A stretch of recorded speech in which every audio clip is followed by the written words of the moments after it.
வணக்கம். ரஜினிகாந்த் நடிப்பில் உருவாகியுள்ள லால் சலாம் படத்தின் இசையீட்டு விழா நடைபெற்றது. அதில் கலந்து கொண்ட ஐஸ்வர்யா, அப்பாவை சங்கி என்று சொல்லும் போது வருத்தமாக இருக்கிறது, கோபமாகவும் வருகிறது. ரஜினி ஒரு சங்கியாக இருந்தால் லால் சலாம் படத்தில் நடித்திருக்க மாட்டார். சங்கியால் இந்த படம் பண்ண முடியாது. இந்த படத்தில் அவ்வளவு தைரியமாக யாருமே நடித்திருக்க மாட்டாங்க, அவரை தவிர. நீங்க எந்த மதமாக இருந்தாலும் இந்த படம் உங்களை பெருமைப்படுத்தும். ரஜினிகாந்த் நிச்சயமாக சங்கி இல்லை என்று அவரது மகள் ஐஸ்வர்யா பேசிய இந்த கருத்துக்கள் சமூக வலைதளங்களில் விவாதத்தை எழுப்பி வருகிறது. அதை பற்றி பார்க்கலாம்.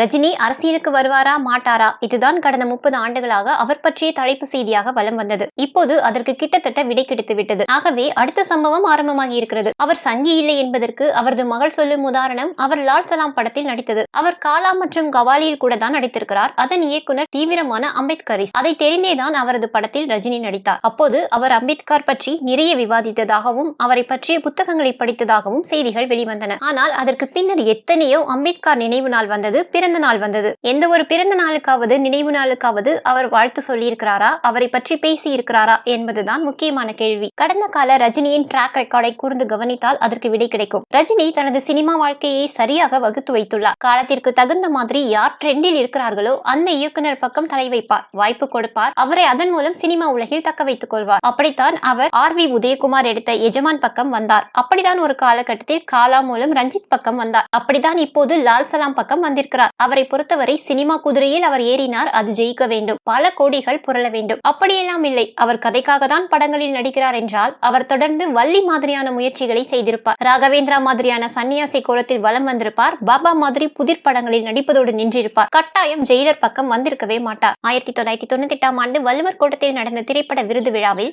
கருணாநிதி ரஜினிக்கு அதிக முக்கியத்துவம் தந்தார். அப்போது அந்த விழாவின் தலைவர் ஆளுநர் பாத்திமா பிவி. அவரை பற்றி பேசுவதற்கு முன்னால் ரஜினியை புகழ்ந்தார் கருணாநிதி. அதே விழாவில் திமுக ஆட்சி தொடர்வதற்காக அமைச்சர் ஒருவர் தீ மிதித்ததாக பேசினார். அவரை காட்டு மிராண்டி என திட்டினார் கருணாநிதி. ஆனால் இதே விழாவில் திருவண்ணாமலை அருணாச்சலேஸ்வரர் தான் கருணாநிதியின் மனதிற்குள் புகுந்து அருணாச்சலம் படத்திற்கு விருது வழங்கும்படி சொல்லியிருக்கிறார் என்று ரஜினி பேசியதை பகுத்தறிவுக்கு எதிரான கருத்து என கருணாநிதி மேடையிலேயே கண்டிக்கவில்லை. மௌனமாக அதை கடந்தார் அவர். ஏனெனில் அப்போது ரஜினியின் ஆதரவு அவருக்கு தேவையாக இருந்தது. அந்த விழாவில் பேசிய ரஜினி, பெரியார் இருக்கும்போது கடவுள் இல்லை என்கிற பிரச்சனை அது இப்போது எடுபடாது என்றார். அது மிகப்பெரிய சர்ச்சையானது. அப்போதுதான் இயக்குனர் வேலு பிரபாகரன் ஏசி காரில் சொகுசாக பயணம் செய்து கொண்டு கலர் சட்டையில் குரூப் டான்ஸ் ஆடி கோடிக்கணக்கான ரூபாயை தன் ஒருவனுக்கு மட்டுமே குவித்து வைத்துக் கொண்டு எந்த சமூக அக்கறையும் இல்லாமல் அரைகுறை நடிகரான ரஜினி தமிழனின் முன்னேற்றத்திற்காக 50 ஆண்டுகள் பாடுபட்ட பெரியாரின் கொள்கைகள் இப்போது எடுபடாது என்று உளரக்கூடாது என்று கண்டித்தார். ரஜினி ஒரு செல்லா காசு. அவர் தன்னை எம்ஜிஆர் என்று நினைத்துக் கொண்டிருக்கிறார். அது தப்பு. எம்ஜிஆரின் வெற்றிக்கு காரணம் அவரது பகுத்தறிவு கருத்துக்கள் தான். ஆனால் ரஜினிகாந்த் மூடநம்பிக்கையின் மொத்த உருவம். பகுத்தறிவு மிக்க சிந்திக்க தெரிந்த தமிழக மக்கள் தமிழ்நாட்டை ஆள வேண்டும் என்று நினைக்கின்ற ரஜினியின் திட்டமிட்ட நாடகத்தை கண்டிப்பாக முறியடிப்பார்கள் என்று இயக்குனர் வேலு பிரபாகரன் 1998 ஒரு பேட்டியில் கூறியிருந்தார். பின்னாளில் ரஜினிகாந்த் இயக்குனர் வேலு பிரபாகரனுக்கு பொருளாதார உதவி செய்ய ரஜினியை புகழ்ந்து பேச ஆரம்பித்தார் அவர். ஜெயலலிதாவின் ஊழலை எதிர்ப்பதற்காக 1996 இனி ஆண்டவனே வந்தாலும் தமிழ்நாட்டை காப்பாற்ற முடியாது என்ற அறிக்கை விட்டுட்டு திமுக மற்றும் தமாக அணியை ஆதரித்தார் ரஜினி. அவர் அப்போது திமுகவை ஆதரிக்க முக்கிய காரணம் கருணாநிதி அல்ல, மூப்பனார். இவர் மூலமே அவர் திமுகவை ஆதரித்தார். அதன் பின்னர் 1.5 ஆண்டுகள் அவர் மௌனமாக இருந்தார். நாடாளுமன்ற தேர்தல் சமயம் யாரை ஆதரிப்பார் ரஜினி என எதிர்பார்த்து பத்திரிகைகள் காத்திருந்தன. தனது பொங்கல் அறிக்கை மூலம் திமுக தமாக கூட்டணிக்கே தனது ஆதரவு தொடரும் என்றார் ரஜினி. அப்போது முரசொலியில் கருணாநிதி, இந்த வருட பொங்கலிலே கரும்பை விட சர்க்கரை பொங்கலை விடவும் இனிப்பாக இருக்கிறது ரஜினியின் வாழ்த்து செய்தி என்று எழுதினார். ஜெயலலிதாவை எதிர்ப்பதற்காக அவர் திமுக கூட்டணிக்கு வந்தார். கொள்கை அளவில் அவர் திமுக அரசியலை ஏற்றதே இல்லை. அவரது உள்ளத்தில் பாபா தான் இருந்தார். அதற்கு முன் ராகவேந்திரா இருந்தார். இதே காலகட்டத்தில் நடைபெற்ற நாடாளுமன்ற தேர்தலில் ரஜினியின் செல்வாக்கு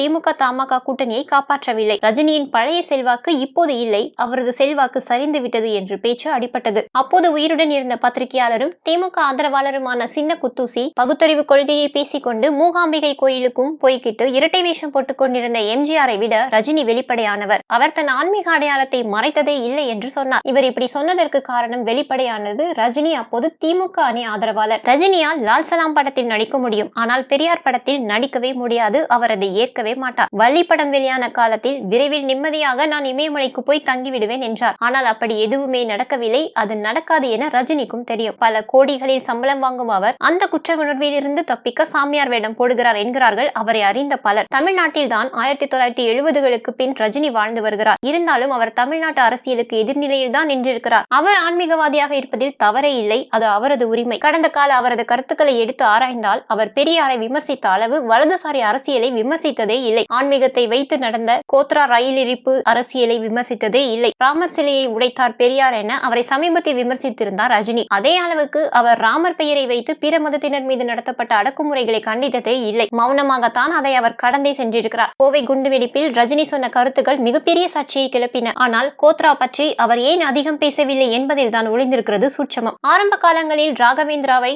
குருவாக ஏற்ற ரஜினி பிற்காலத்தில் பாபா பக்தராக மாறினார். இப்போது ராமர் கோயில் கும்பாபிஷேகத்திற்கு சென்று தனது வாழ்நாள் பாக்கியம் என்கிறார். இதற்குள் அவரது விருப்பம் என்னவாக இருக்கிறது என்பதை மக்கள் உணர்வார்கள். ரஜினி சாய்பாபாவை பார்க்க பலமுறை நேரம் கேட்டு கொடுக்கப்படவில்லை. இதை அவரே சொல்லி இருக்கிறார். ஆனால் கருணாநிதியை பார்க்க வீடு தேடி வந்து சந்தித்தார் சாய்பாபா. எதற்காக சந்தித்தார்? மக்கள் பணி செய்து வரும் ஒரு முதல்வரை வந்து சாய்பாபா சந்தித்தார். அதற்கு முழு காரணம் கருணாநிதி முதல்வர் பொறுப்பில் இருந்ததுதான். அதை ரஜினியின் மனம் ஏற்கவில்லை. கருணாநிதிக்கு கடவுள் அருள் இருந்தது. ஆகவே சாய்பாபா வந்து சந்தித்தார் என வரலாற்றையே மடைமாற்றினார் ரஜினி. அவர் வெற்றிக்கு கடவுள் காரணம் என்றால் சரி. ஆனால் முழு பகுத்தறிவுவாதியான மு கருணாநிதியின் வெற்றிக்கும் கடவுள்தான் காரணம் என ஆருடம் சொன்னால் அது எப்படி நியாயம்? ஜெயலலிதா என்ற ஒரு பெண்ணை ரஜினி, மூப்பனார், மு கருணாநிதி என பலர் சேர்ந்து எதிர்த்து வெற்றி பெற்றனர். இதுதான் வரலாறு. அப்போது ஒரு பெண்மணியை இத்தனை பேர் சேர்ந்து எதிர்ப்பதால் ஜெயலலிதா பலசாலி என்று ரஜினி சொல்லவில்லை. மோடி பற்றி ஊடகங்கள் அவர் வீட்டு வாசலில் நின்று கேள்வி எழுப்பிய போது ஒருவரை இத்தனை பேர் சேர்ந்து எதிர்க்கிறார்கள் என்றால் அவர் பலசாலியா அல்லது அந்த 10 பேர் பலசாலியா என்று புதிர் போட்டார் ரஜினி. அவரால் தமிழ்நாட்டில் நின்று ஜெயலலிதாவை எதிர்த்ததை போல வெளிப்படையாக மோடியை ஆதரிக்க முடியவில்லை. அவர் அஞ்சினார். கருணாநிதி தனது சுயசரிதையான நெஞ்சுக்கு நீதி 4ஆம் பாகத்தில் ரஜினிக்கு அதிகமாகவே இடங்களை வழங்கினார். 1996க்கு பின் 2 தேர்தல்களில் திமுக அணியை ஆதரித்த ரஜினி பாபா படப்பிரச்சனைக்கு பின்னர் 2004இல் பாமகவை எதிர்க்க தொடங்கினார். ஆகவே அவர் மறைமுகமாக அதிமுக அணியை ஆதரிக்க வேண்டிய நிலைக்கு தள்ளப்பட்டார். பாமக அப்போது திமுக கூட்டணியில் இருந்தது. அக்கட்சி வேட்பாளர்களை எதிர்த்து பாஜக வேட்பாளர்களுக்கு ரஜினி ரசிகர்கள் வேலை செய்தனர். ரஜினி தனது ரசிகர் மன்றத்தின் அடையாளமாக பாபாவின் கைவிரலை தான் பயன்படுத்த அனுமதித்திருந்தார். தூத்துக்குடியில் நடந்த துப்பாக்கி சூட்டுக்கு நக்சலைட்ஸ் உள்ளே புகுந்ததுதான் காரணம் என்றார் ரஜினி. கும்பகோணம் மகாமகம் நடந்தபோது சிலர் இறந்தனர். அப்போது எந்த நக்சலைட்ஸ் உள்ளே புகுந்தார்கள் என அவர் விளக்கவில்லை. டிமானிட்டைசேஷன் வந்தபோது heads of Modiji, new India is born என கூவினார். மோடியும் அமித்ஷாவும் கிருஷ்ணர் மற்றும் அர்ஜுனர் போன்றவர்களே என்றார். பத்ம விபூஷன், தாதா சாஹேப் பால்கே விருதுகளை இந்த ஆட்சியில் வாங்கினதாக தெரிவித்தார். கட்சி ஆரம்பிக்க திட்டமிட்ட போது கொடியில் தாமரை சின்னத்தை வைத்தார். கடும் எதிர்ப்பு கிளம்பியதும் அதை நீக்கிவிட்டார். தலித் மற்றும் இஸ்லாமியர்களின் ஆதரவை பெற காலா, கபாலி,